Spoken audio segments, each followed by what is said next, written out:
Hi Potassium, welcome to Story Time. Happy Friday. I hope you guys had a great week and I really hope you got a chance to look at the past two books we had this week. I really like those books. I hope you did too. I think you guys will like today's story too. It's called Spork.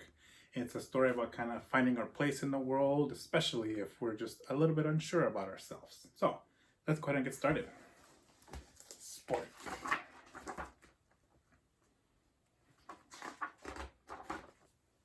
Spork was neither spoon nor fork, but a bit of both. He had a mom and a dad who both thought he was perfect just the way he was. But Spork stuck out. In his kitchen, forks were forks and spoons were spoons. Cutlery customs were followed closely. Mixing was uncommon. Naturally, there were rule breakers, knives who loved chopsticks, tongues who married forks, but such families were unusual. One day, after the billionth time he was asked, "What are you anyway?" and the zillionth time he was passed over when the table was being set, Spork sighed and thought, it must be easier to be a single thing, and he decided he'd try to pick just one thing to be. Poor Spork. He thought he should start by fixing his head. He put on a bowler hat to look more spoonish. But the forks thought he was too round. Not so nice, huh?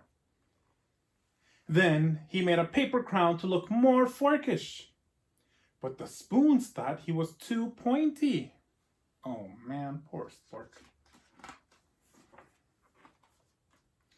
Spork wondered if there were other lonely creatures out there with no matching kind who never got chosen to be at the table. At dinner time, he watched from the drawer while the spoons played pea hockey and skillfully balanced boiled eggs. He sat off to the side while the forks raked fancy patterns in the mashed potatoes and twirled noodles around in complicated circles like rhythmic gymnasts.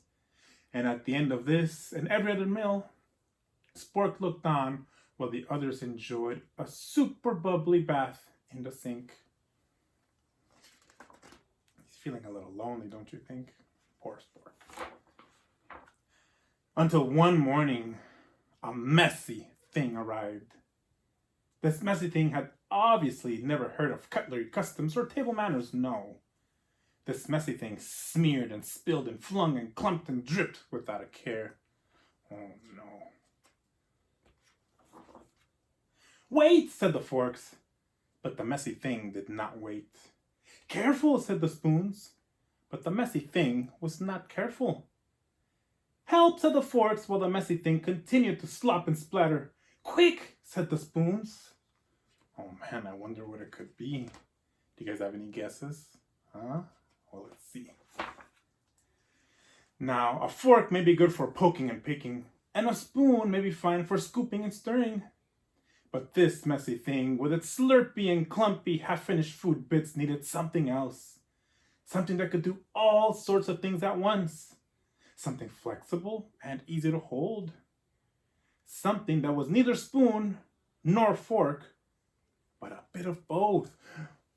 Who would be needed, do you think? That's when Spork landed. The messy thing saw Spork and immediately stopped and gurgled. What could it be?